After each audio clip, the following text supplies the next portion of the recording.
नमस्कार, आप देख रहे हैं न्यूज फॉर इंडिया। मैं हूं आपके साथ दीपिका ओझा। बुलेटिन की शुरुआत करते हैं बड़ी खबर के साथ। आपको बता दें कि मंत्री दयाशंकर सिंह की बड़ी कार्रवाई देखने को मिली है। उन्नाव हादसे पर बड़ी कार्रवाई की गई है।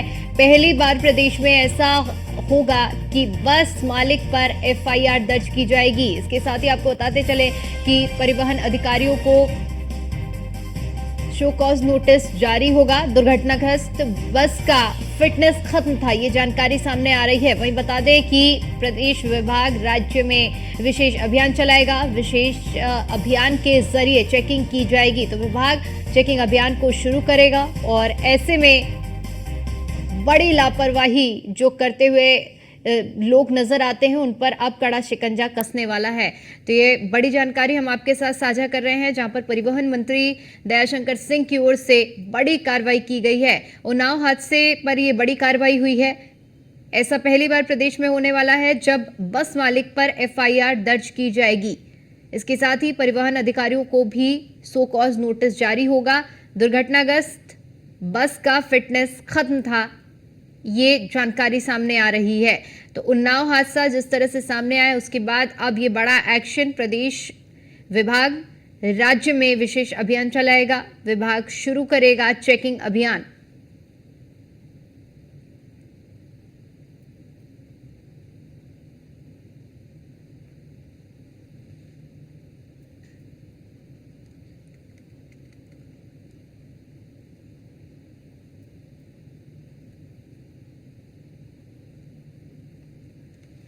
तो पहली बार प्रदेश में बस मालिक पर कार्रवाई होगी। साथ ही साथ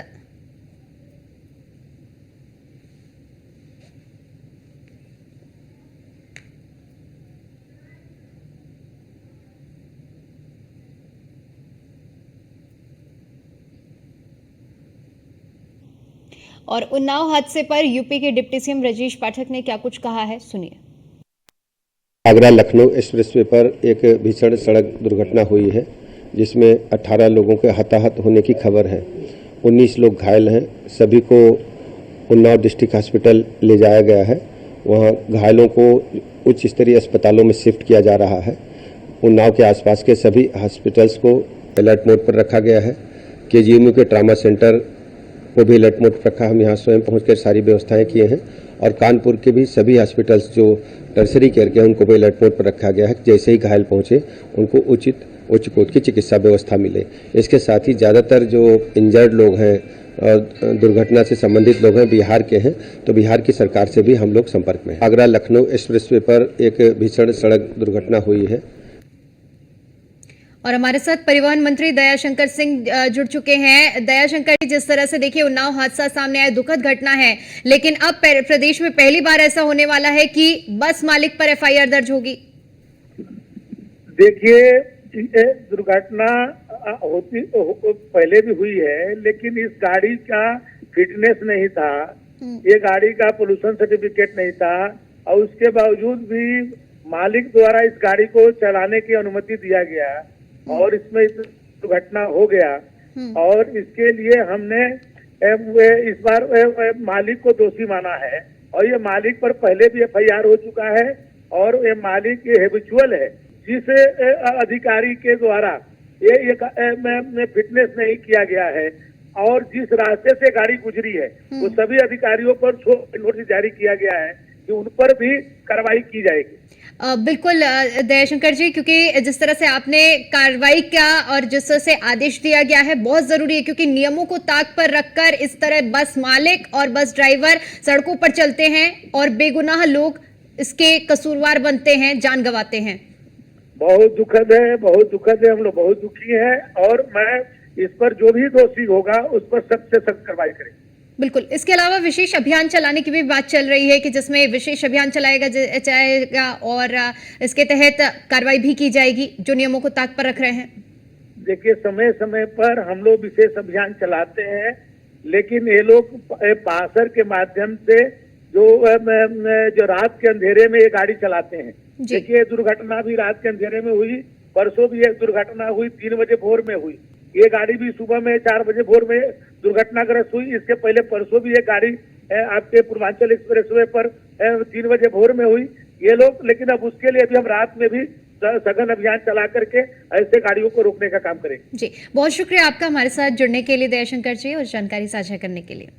और इसी पर ज्यादा जानकारी के साथ हमारे संवाददाता मनीष मिश्रा हमारे साथ जुड़ चुके हैं। मनीष, देखिए जिस तरह से बहुत बड़ी कार्रवाई मानी जा रही है, नियमों को ताक पर रखकर जो बस मालिक हैं वो सड़कों पर बसों को निकालते हैं और दूसरी तरफ बेगुनाह लोग अपनी जान गंवाते हैं। अब इस मामले में बड़ा एक्शन करते हुए अभी जिस तरह से परिवहन मंत्री को भी हमने सुना कि उन्होंने कहा है कि कोई भी जो दोषी होगा वो बख्शा नहीं जाएगा, रोड पे चलाया गया। इसको लेकर एक सघन अभियान चल रहा है, उसके खिलाफ एक कार्रवाई की जा रही है, उसके खिलाफ भी FIR बनाया जा रहा है। आपको बता दें कि जब पहले कभी अगर होती थी बस दुर्घटना होती थी तो बस का जो ड्राइवर और कंडक्टर होता था वो दोषी माना जाता था, उसके खिलाफ FIR दर्ज कराई जाती थी। पर इस बार क्योंकि जिस तरह से जो असलियत सामने आई है, जो जांच की गई थी, उसमें पता चला कि न बस का फिटनेस था, न उसका रजिस्ट्रेशन सही से था, न वो बस चलने लायक थी। उसके बाद भी उस बस को परमिट किया गया, उसको परमिशन भी नहीं था, उसके बाद परमिट किया गया। तो निश्चित तौर पर बस मालिक इसमें इन्वॉल्व है, क्योंकि बस मालिक को जानकारी होती है कि उसकी बस परमिट है, फिट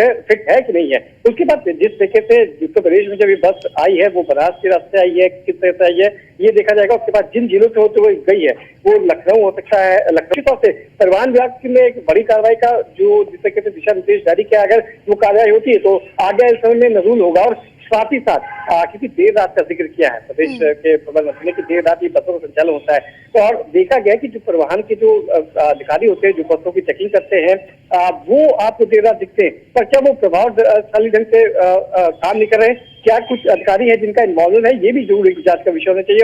और जिस तरीके से परिवहन मंत्री एक ठोस कदम उठाते हुए नजर आ रहे हैं, लगता है कि एक विशेष अभियान की बात उन्होंने कहा था कि जब हमने भी उनसे फोन पर बात की थी तो उन्होंने कहा था कि हम बहुत जल्द एक विशेष अभियान चलाएंगे और रात की निगरानी को बहुत ज्यादा बढ़ाया जाएगा। क्योंकि जो एक्सीडेंट्स होते हैं आप देखेंगे तो अर्ली मॉर्निंग करीब 3-4 बजे के आसपास का होता है, तो उस समय देखा जाएगा। क्योंकि जो भी बसें अगर लंबी डिस्टेंस करते हैं, जो लीगल बसें, उनमें भी 2 ड्राइवर का प्रावधान रखा जाता है कि अगर लंबी डिस्टेंस है तो 2 ड्राइवरों को जरूर चला जाए ताकि जो दुर्घटना हो उसका कम चांसेस हो। तो इसके लिए भी विशेष अभियान चला जाएगा और माना जा रहा है कि ये अभियान बहुत जल्द आपको देखने को मिलेगा। कई लोग शामिल हो सकते हैं, कई अधिकारी शामिल हो सकते हैं जो इन बसों का संचालन करते हैं, क्योंकि बिना परमिशन के या बिना किसी की सहभागिता के इतनी दूरी की बस आप बनारस लेके बिहार लेके और दिल्ली तक जाते हैं, 2 से 3 स्टेट क्रॉस करते हैं, तो ये बिना मिली भगत के होता नहीं है, संभव नहीं हो सकता।